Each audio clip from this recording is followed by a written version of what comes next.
for health, freedom, and wholeness. I'm Sue Detweiler, your host, and my goal is to help you live with more purpose, love with more passion, and lead an overcoming life. Well, this month, there's really a focus in our nation of the United States on anti human trafficking. And today I have Pat Bradley, founder of Crisis Aid on Healing Rain. And he and his wife have founded a ministry that rescues girls out of human traffic. Well, before I welcome Pat Bradley on Healing Rain, I'd love for you to have a gift for you personally to find freedom, deliverance, and hope. So go to my website, suedetweiler.com, and download 5 Steps of Grace.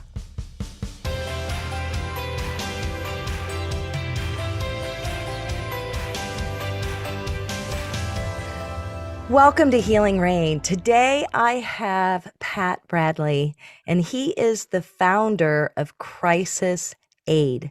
And it's a privilege to have you on Healing Rain today. Thank you for having me, but the privilege is all ours. Well, I just am so grateful for just the ministry that you and your wife, Susan, have been doing. And, you began in South Sudan, you've been to Afghanistan. I mean, you've been to Pakistan. There have been numerous places you've gone, and you've worked with feeding those that need to be fed. You've worked with orphanages. You've worked with really helping young girls that are being sex trafficked Hmm. to find freedom. That's just amazing. Yeah, it's simply by the grace of God, and it's a privilege to get to do the things we get to do, and we have faithful donors, and Sue, I take zero credit for all that is happening here because God is the one that's orchestrated this whole thing. He's brought the right people at the right time, both here and in all those countries that you mentioned, just to make it all work. So it's the grace of God at work in the world. It is, but it takes the yes of somebody that's willing to go. And talk with me about as you have traveled into these nations and as you have begun to just roll up your sleeves and work. What are some of the things that you're seeing that really need healing, and they need healing hands to bring it as you go in and you work in these nations? Well, what we do is, for instance, when we're working in a country, we seek out the areas where, first of all, there's no other organizations working. So these are people that are, our tagline is helping the helpless. And by that, we mean these are people that are receiving zero help. Um, the needs we see are sometimes indescribable. Starvation Mhm. on scales that are almost biblical in their size and proportion. We see the horrors of the red light districts in African cities here in the United States. So we seek out, basically the worst of the worst that we can find. But one thing, what we've learned is that people are really open to the gospel after they see that you care for them as a Yeah. human being. So for us to go like and preach, we're not a preaching ministry. Our call is to demonstrate the love of God. And what I've seen over the last 20 years, Sue, is there's such a need for the demonstration of the love of God to people. Mhm. We've done it in Afghanistan with Taliban. We've done it with warlords in Africa, Muslims, and people respond to that when they see that. Instead of going to preach, it's like we got to earn the right to be heard. And so those are Mhm. just some of the things we've learned over the years. I know in our churches in America, so many people think that I'm going to go preach the gospel and get all these people saved. Well, you know, what about meeting some of their needs as human beings? What about helping them with their dignity and earning that right to be heard?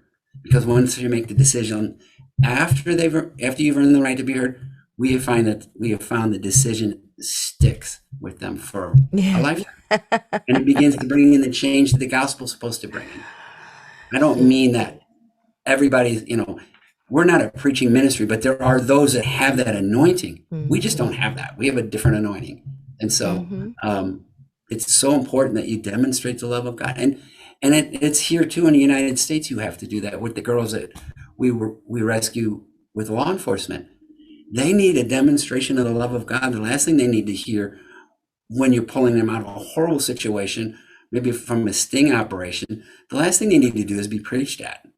They just need somebody Hmm. that will just do what Jesus did to the woman at the well. Came up and he talked to her, treated her as a human being, and then he told her. And what did she do? She turned around and ran and told everybody. So that's our model, how we operate and what we see. It's a long answer to your question. No, I think it's very powerful. And I think I've really learned one missionary that I work with, I call her a paleface African because she was Mm-hmm. born in Kenya and she only was in Kenya until she was 14. Okay.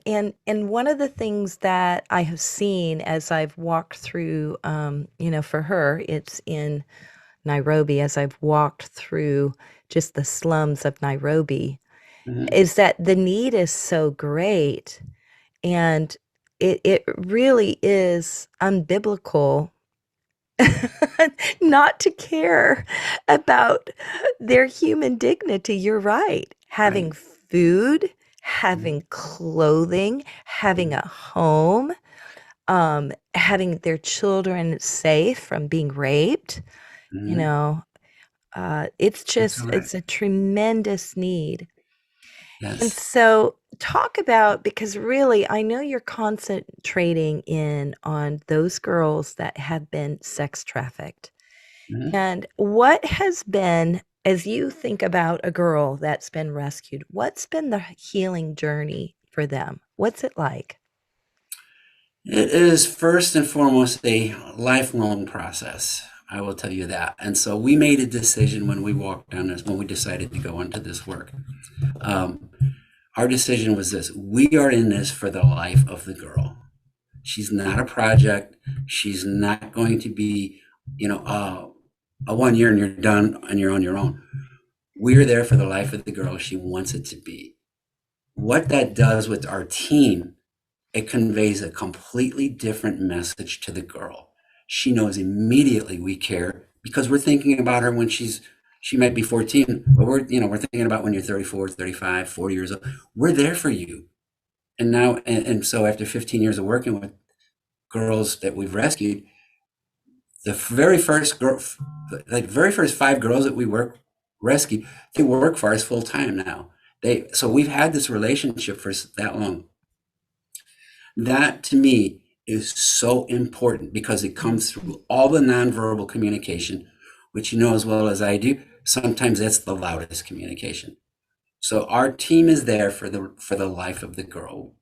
Secondly, they need to have unconditional love no matter what they do. And I can tell you there are some crazy stories.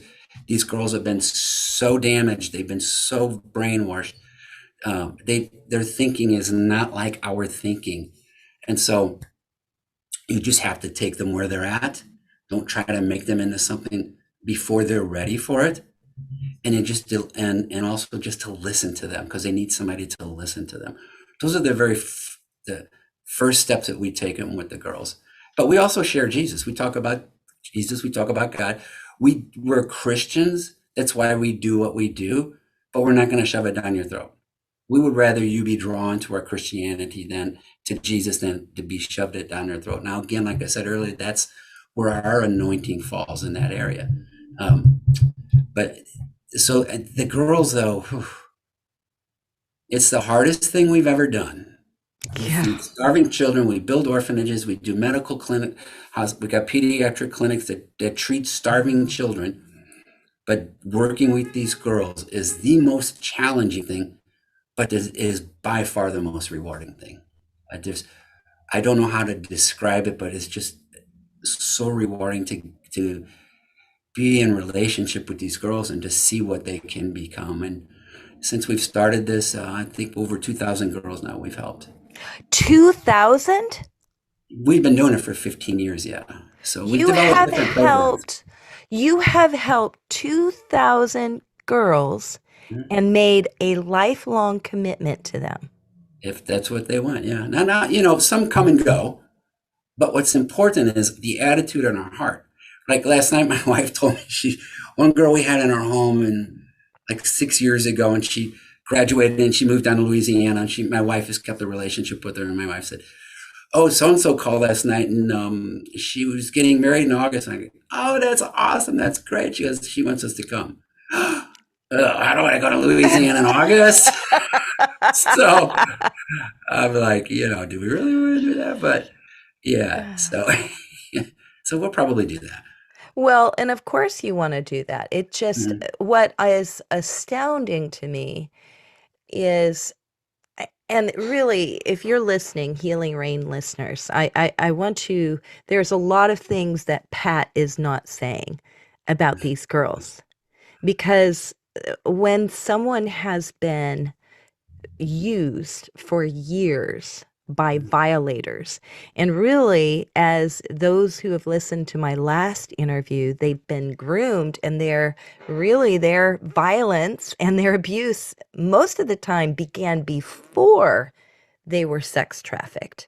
Correct. So you're talking about girls that long term have not been shown the consistent love and care of a family. That's right. And I just want to commend you for making a lifelong commitment. Thank you. Yeah, it's like, how do you not do it? It's like, because, sweet, what changes the girls is the love of God. That's what changes them. So this is what I say, and we've been in this longer than most organizations, and this is what our experience has taught us. We can take a girl who's experienced everything you said, from 4 years old to 9 years old, horribly abused, sexually abused by her dad and other family members. Then all of a sudden now she's being sold and trafficked for the next 5 years. Okay. So we rescue this girl, which is an actual story. We rescue this girl and we can provide her with world-class therapy, counseling, everything you can imagine that the world can throw at that girl. She can survive the rest of her life, but she will never thrive. Only by the love of God in that girl's heart will she thrive and become all that God created her to be. And I know this from experience.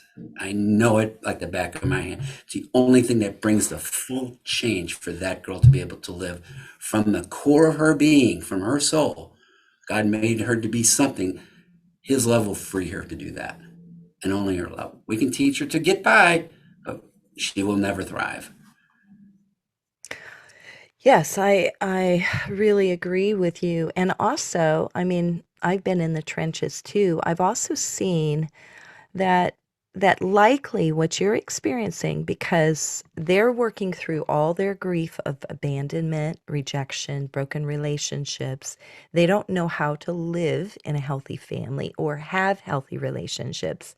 So Mhm. likely the people that are doing the most to help them are the ones that are experiencing their rejection, are Mhm. experiencing their anger, their rage, their violence, their stealing. I mean, am I exaggerating in any way by what I'm No, talking about? no, you you get to see all of that before you see the flower bloom and to become the beauty that it was created to be. Yes, you Yeah. got to take the good with the bad, and if you can't take the bad with the good, then you really shouldn't be in this line of ministry work. Yeah. And it's also one of the reasons that, because sex trafficking hasn't just begun. No, I no. mean, this is something that has been, it used to be seen as prostitution, childhood prostitution, so Mhm. the victims were blamed for what they were doing when Right. it wasn't them. So this is not something that's new, and really, it it it calls attention to the lack that the church has not been able to really be the church long term in people's lives.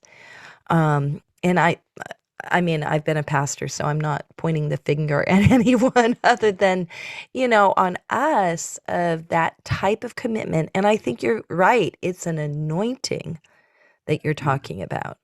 Mhm. Yeah. Stu, when we started this work in 2006, we started talking about it back here in the United States, and people literally turned their back on us and walked away. Are you And serious? oh no, Why? that's serious. They just don't want to hear it. It's like, especially because we were contacted by the FBI.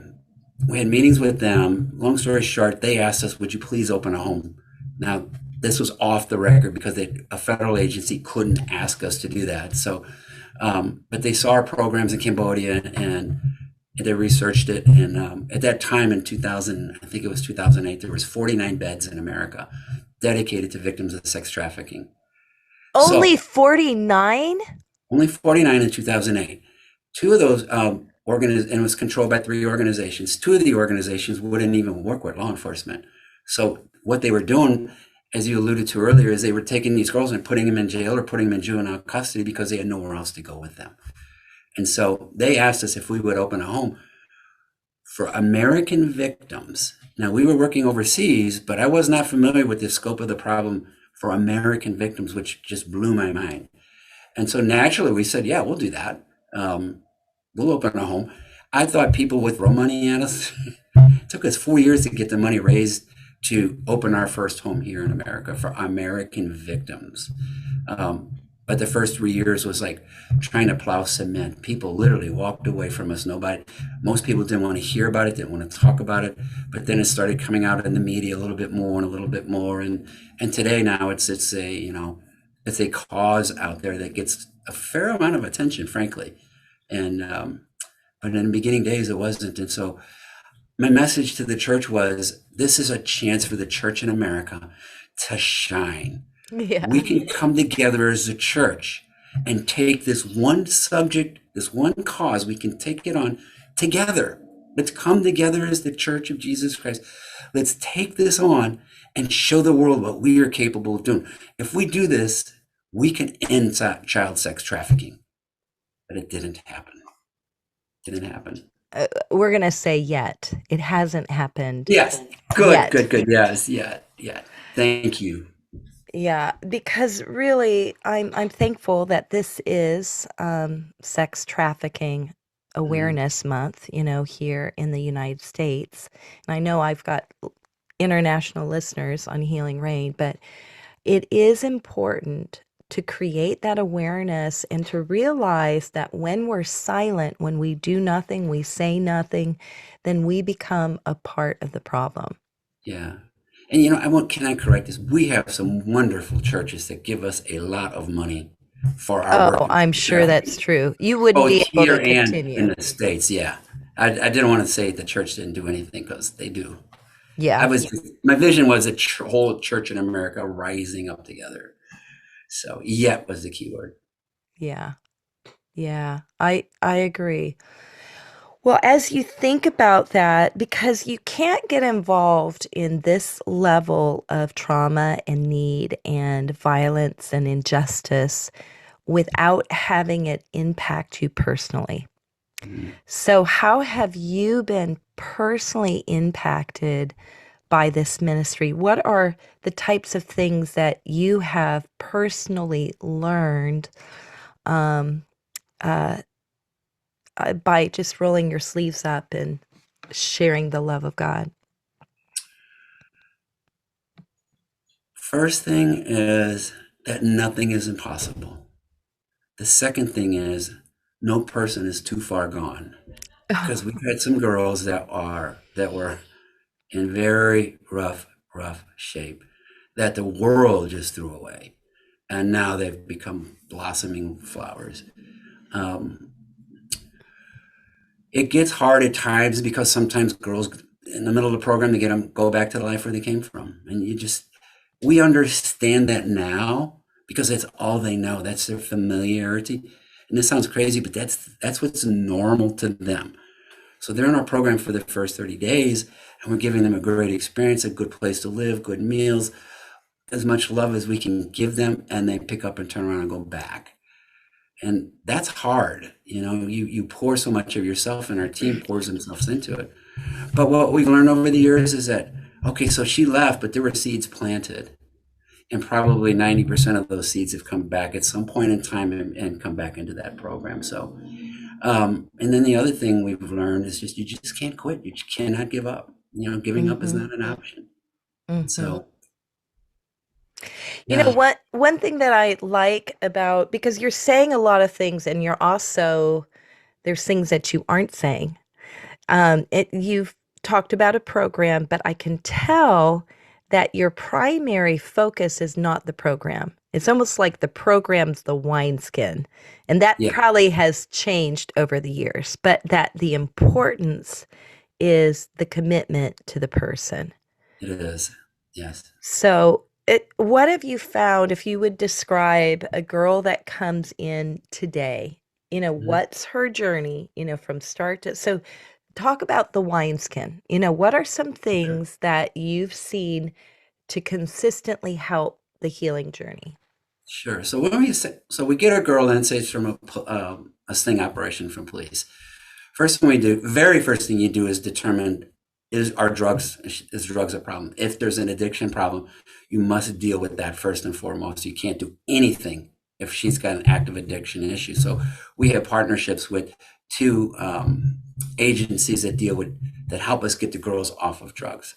So let's move fast forward. Say she doesn't have drug issues, which is a rare thing, because that's one of the ways the pimps and traffickers control the girls, is getting them addicted and then controlling the supply.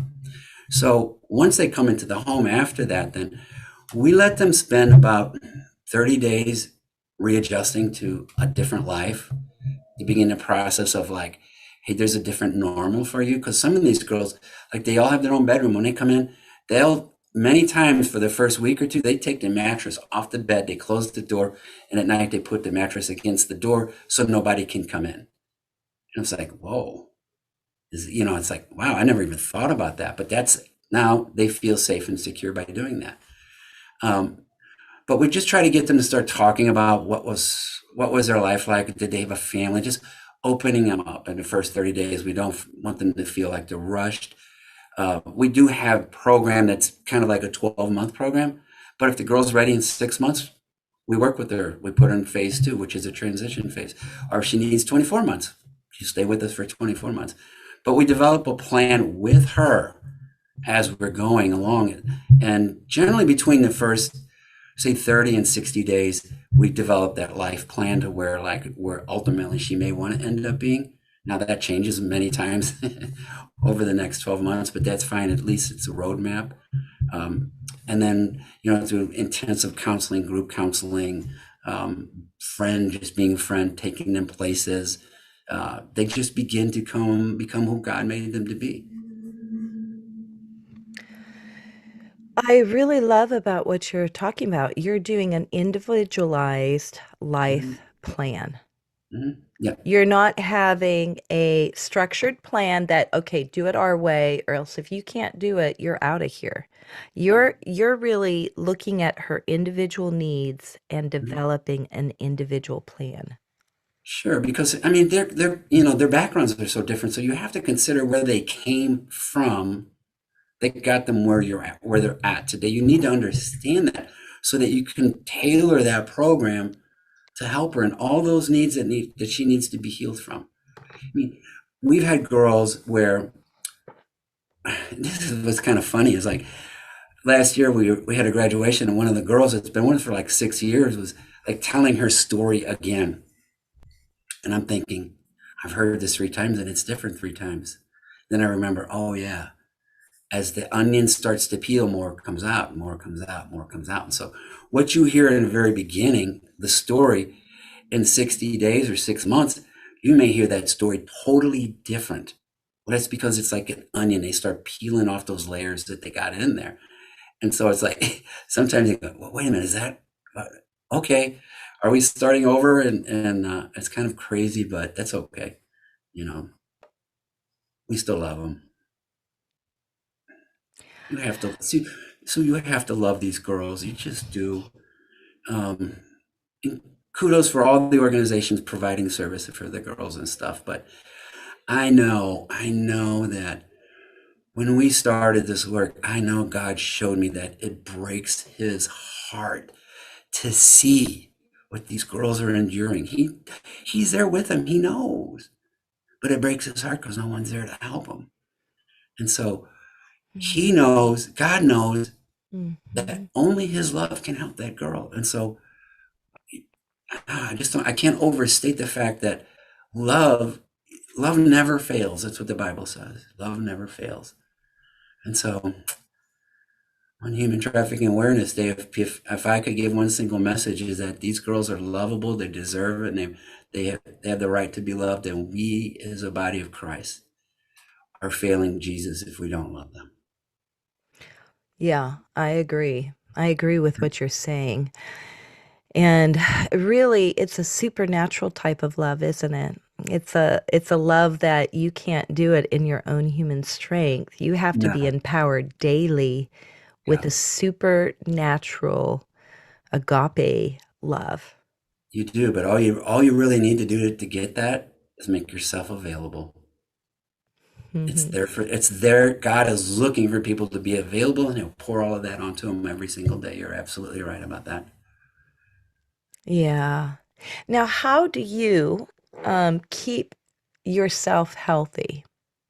Because I've been in ministry enough that you can easily get to the point where you're not taking a Sabbath, where you're Yeah, overextending yourself. It's impacting your health, it's impacting your finances.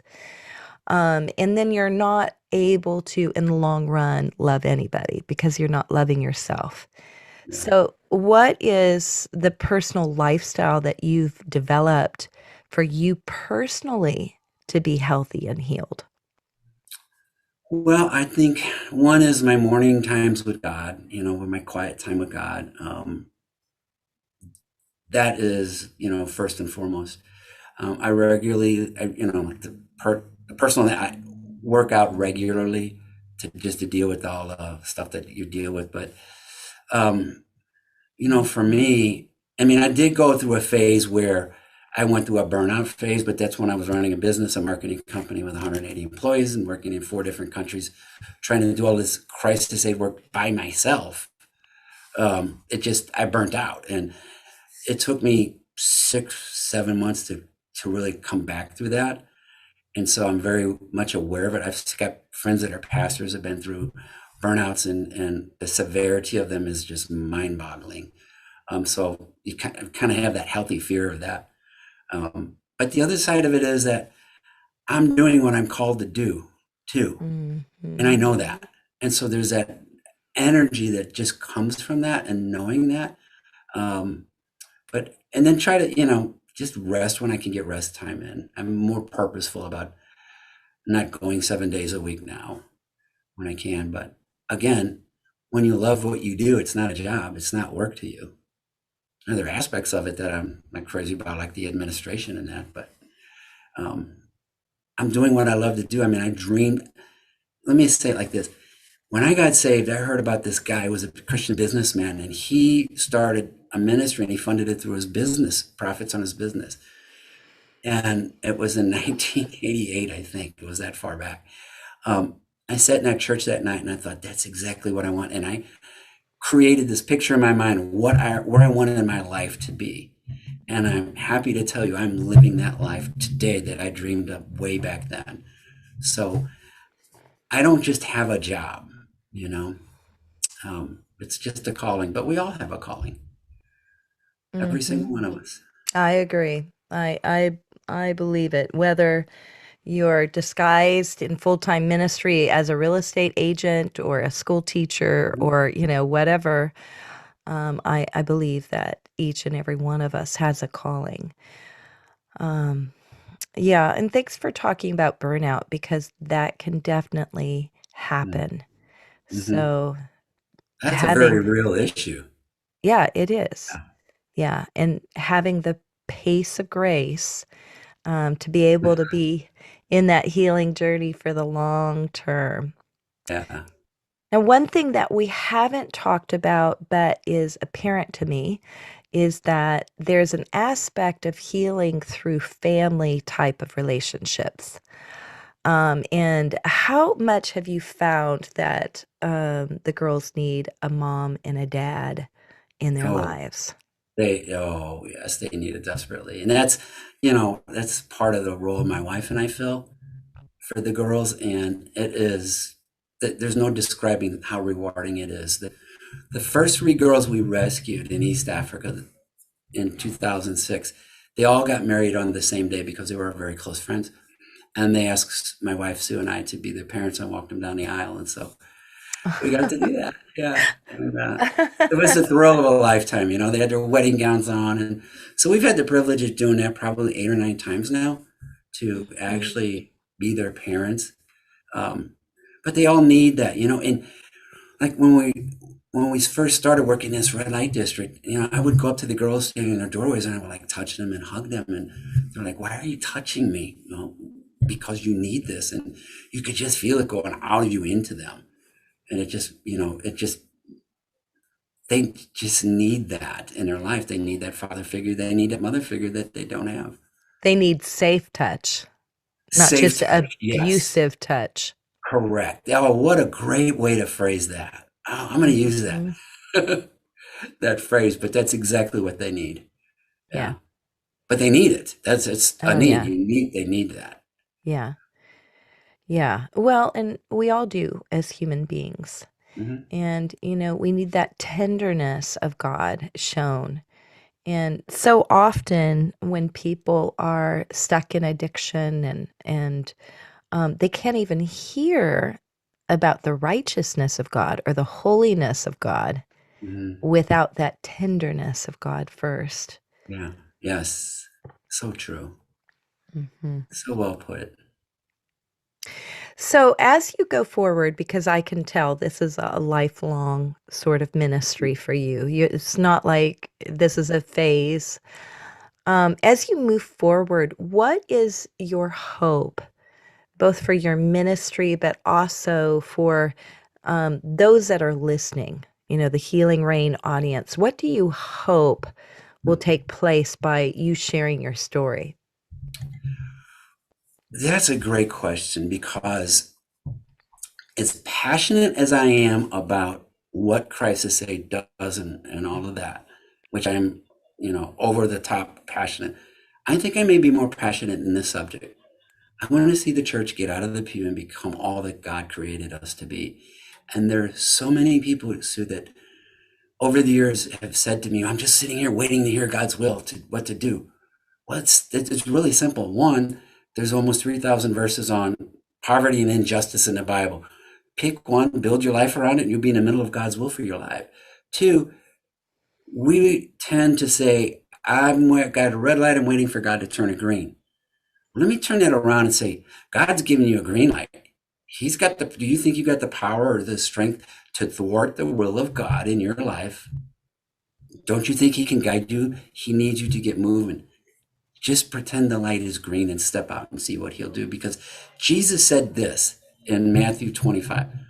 He talked about, you visit me in prison, you gave me food and you clothed me. Jesus said, whatever you do, didn't limit it to those things that he just named. Those were just examples. He said, whatever you do for the least of these, you're doing it for me. To me, that's a wide open invitation for Jesus saying, come on, let's do something. Whatever you do, you're doing it for me, and I will bless that. And so I want the church to see I'm a normal guy. I'm not I was an alcoholic. I got divorced from my wife. We got remarried again after I got saved. I am just a normal person. I'm not no supernatural, whatever person. I'm as normal as everybody else. And if God can do what he's done in my life, he can do so much more in so many other people's lives. But they have to get out of the pew. The only thing different between me and any one of them is this. I said yes and I stepped out of the pew. And that's all God requires of us. That's it. And I Mhm. would I would say this. I want people to learn this. There's a lot more freedom to serving God than you think there is. Truly is. Well, thank you so much for your story. And Healing Rain listeners, I want you to hear that challenge that's just been given to you by, in some ways, a father in the faith. And I would share the same type of challenge. I'm passionate about the fact that you were not made to sit on a bench. You know, you Right, were right. not made to sit and listen to great sermons. You were not made to only fulfill the function of taking the offering or being an usher or teaching children's ministry. As powerful as that is, and some of you that is your full-time calling. So I don't Right, want to belittle that. I've given right. my life to the church. But there's so many that all God is saying is, can I have your yes? Mhm. Can I have your yes? So, Yeah. Well put. I like that. Can I have your yes? I'm going to use that too. Uh, well, thank you so much for being on Healing Rain today, Pat. And I'm just going to say to be continued. I no, believe thank that you. God's doing great things through you, your wife, your ministry, and the 2,000 girls that have been rescued and are on a journey of Yeah. health, healing, and wholeness. Oh, thank you for having me, Sue. This was encouraging. You asked me about how do I take care of myself. This was encouraging me. Like you filled my tank now. So thank you. It really did. well, we need to encourage others all the time. Yep. So bless you, Pat. In closing, I encourage you to take heart what Pat Bradley has challenged us to do, that we would get out of the pew, we'd say yes to God, and we would step fully into God's call for our lives. And I pray that you do that in that particular way that He is speaking to you. And by the way, stop by sue.weiler.com and download 5 Steps of Grace, a journey guide to freedom.